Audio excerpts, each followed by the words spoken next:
Ciao raga, bentornati nel canale. Oggi siamo io e il mio amico Riccardo, classicissimo nel canale anche lui ormai. Siamo nel rettilineo di partenza di Tregnago della Tre Valli, percorso classicissimo, quindi saltiamo tutte le presentazioni proprio più classiche e ci dirigiamo verso la prima salita. Ladies and gentlemen, dopo 2,5 km di statali in pianura, che servirà per scremare un po' il gruppo, anche se in realtà si rimarrà tutti compatti, si svolta a destra e si prende questa che è la prima salita, è la più lunga, e la prima parte sarà tutta in asfalto per poi mantenere la destra e far sì, insomma, diventerà sterrata. Una volta era bella scassata, nelle ultime edizioni l'hanno sistemata, quindi occhio, gestirsi bene perché questa è bella lunghetta, insomma. Dopo 1 chilometro dall'inizio della salita c'è questo primo pezzo dove spiana un attimo. Io vi consiglio di non buttare giù denti e continuare a spingere, ma di riuscire a respirare un pelo, in quanto la salita è veramente lunga ancora e la parte dura deve ancora arrivare. Inizia lo sterrato. Da qua, questo è il pezzo che vi dicevo che era scassato, ora è messo molto bene, però comunque da qui le pendenze si alzano abbastanza. Eccola, questa curva sancisce l'inizio dello strappo, la scalata al paradiso. Sopra qui è proprio finita. Come pendenze secondo me siamo intorno al 15-16%. Siamo circa al 9° chilometro. Oggi abbiamo la nuvoletta di Fantozzi che ci segue, e salita che sono circa 500 metri di dislivello. Noi adesso ci abbiamo messo 40 minuti, però si può tirare giù tranquillamente il tempo. E niente, adesso ci aspetta un pezzo di discesa, di trasferimento, fino a poi ricominciare a salire. Oh, che figata!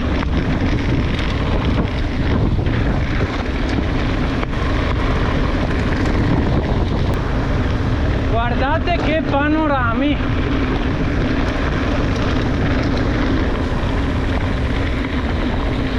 Oppalala! Piccola risalita in asfalto, ma tra poco si ricomincia a scendere. Discese velocissime qui, veramente molto veloci. Occhio a non spingere troppo, a non caricare troppo sui copertoni, insomma, perché qui sì, è possibile tagliare.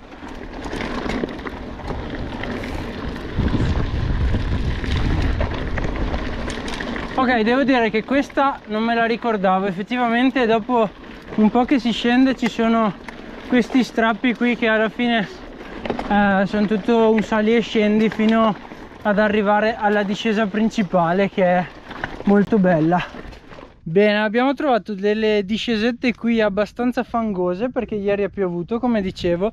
Ora da questo falsopiano si prende la discesa principale, che all'inizio è in strada bianca, si gira a destra in una curva abbastanza cieca che dopo vi faccio vedere, diventa sentiero e poi si ricomincia a salire dall'altra parte della valle, dove si troverà un altro ristoro. Ecco, questa è la discesa che vi dicevo. All'inizio parte in strada bianca. Madonna, ci stiamo tirando su di tutto e poi via. All'inizio parte in strada bianca e ci sono questi dossi dove la si può whippare, anche perché si mette sempre il fotografo qui.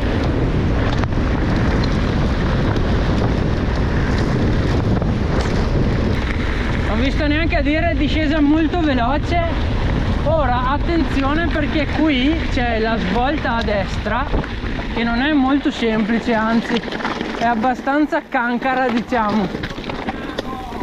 Sì, quell'altro sta imprecando dietro. E ora inizia la parte un po' più tecnica di questa discesa, che però è anche quella più divertente secondo me. Sentierino al momento abbastanza largo, che quindi consente qualche sorpasso. Attenzione, lastroni di pietra in contropendenza che non sono sempre il massimo, anzi quasi mai in realtà. Là, guardate che belli che sono, però dai, tengono abbastanza bene. E ieri ha fatto un bel diluvio, quindi non mi preoccuperei se fossi in voi, anche in caso di pioggia durante la gara.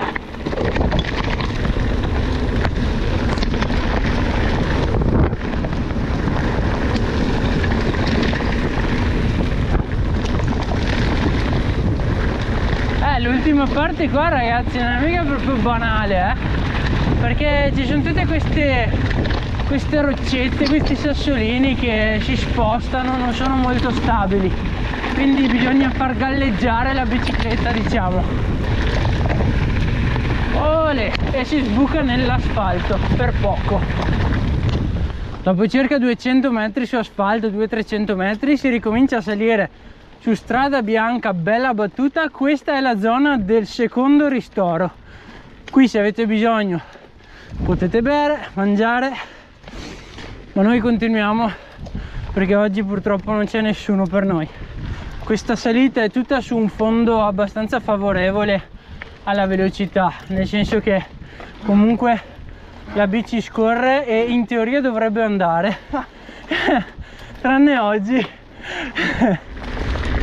Salitella finita, questa molto semplice, molto scorrevole e molto veloce, quindi veramente easy, è giusta per mangiare in realtà.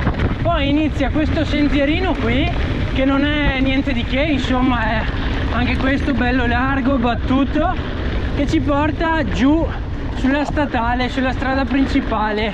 Ripeto, l'avevo detto anche l'anno scorso qui, in caso di problemi meccanici, quando arrivate alla statale, se avete bisogno girate a destra e potete tornare in qualche chilometro nel comune di Tregnago. Quindi questa è una cosa che spero non vi serva, ma nel caso in cui vi debba servire lo sapete.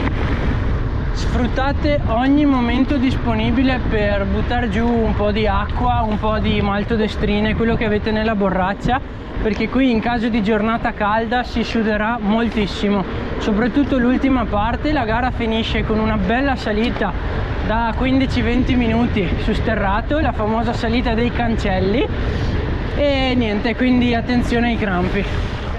Bene, più di metà gara è andata. Ora c'è un punto, una parte di trasferimento in pianura tra le due valli, diciamo, e in cui bisognerà stare a ruota perché probabilmente ci sarà vento, è una parte sempre soggetta e quindi ciucciate un po' le ruote, ecco. Poi quello che arriverà adesso è una salita, poi una discesa abbastanza impegnativa e poi quella che ho detto prima, la salita dei cancelli, che ci porterà verso il traguardo. Insomma, si sale ragazzi, si sale. Già da subito qui le pendenze saranno abbastanza serie e impegnative, quindi gestirsi come sempre. Ultimi strappi, ormai siamo in cima alla penultima salita. Ecco, qui bisogna stare un pelo attenti perché sì, il sentiero è abbastanza stretto, bisogna stare attenti a non andare giù, ma non penso che serva a dirvelo.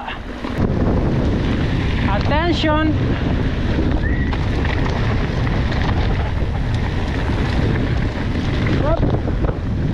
Eccola signori, la discesa del cimitero si prende qui, si attraversa la strada e cominciamo a scendere on board con Rick.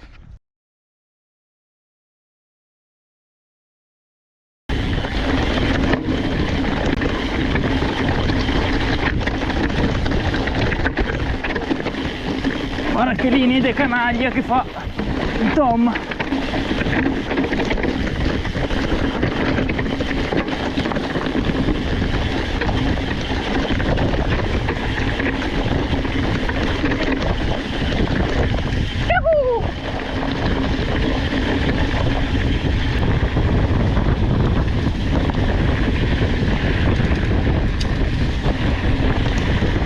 Come avete visto, discesa del cimitero fattibile, basta comunque scegliere la linea giusta e avere una full anche, perché qui si aiuta moltissimo il secondo ammortizzatore. Riccardo era un po' svantaggiato ma se l'è cavata lo stesso. Non so cosa abbia detto perché non sentivo, ma dopo voglio sentire che chicche tecniche vi ha dato. Ora rettilineo, rifornimento e ultima salita si apre. Inizio della salita dei cancelli, più o meno 4,5 km alla vetta. Passato il cancello di inizio salita, ora c'è qualche tornante dentro al bosco qui, poi invece si apre e si può vedere tutta la salita. È molto bella perché c'è un super panorama. Ormai siamo in cima. Questa è abbastanza lunghetta perché fatta in prova siamo sui 20 minuti e questo è il cancello di fine salita. Poi da qui mancano altri un paio di centinaia di metri.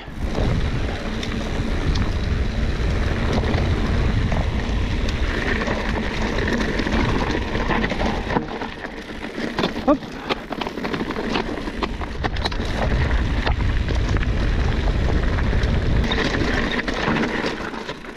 Sono curve abbastanza complesse queste, devo dire, in realtà. Sembrano quasi banali perché non c'è pendenza, perché qua, perché là, ma questi sassi qui la rendono abbastanza interessante e scivolosa, soprattutto per l'anteriore. Io sgancio il piede e così, anche se si chiude, lo appoggio.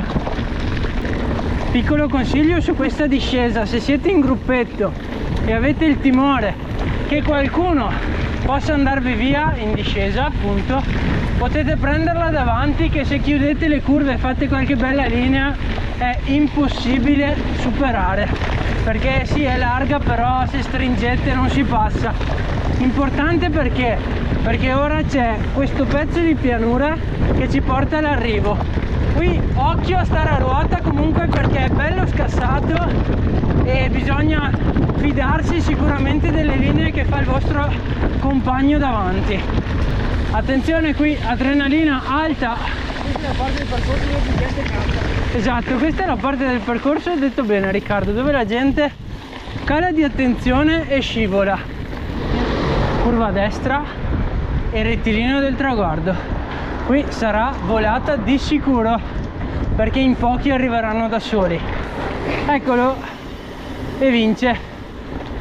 Signori, prova percorso conclusa in 2 ore e 45. Secondo me in gara chi va forte 1 ora e 35, 1 ora e 40. Io nel 2019 da junior l'ho chiusa in 1 e 55 più o meno, quindi più di 20 di media, è un buon tempo.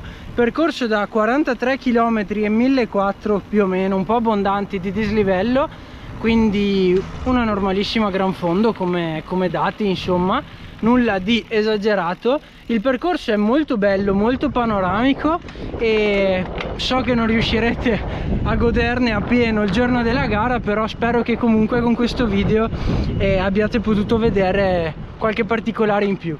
Ragazzi, io spero che il video vi sia piaciuto, che vi sia stato utile soprattutto. Se è così iscrivetevi al canale, lasciate un mi piace. Ci vediamo domenica 26 a Tregnago per la gara e a presto. Ciao ciao!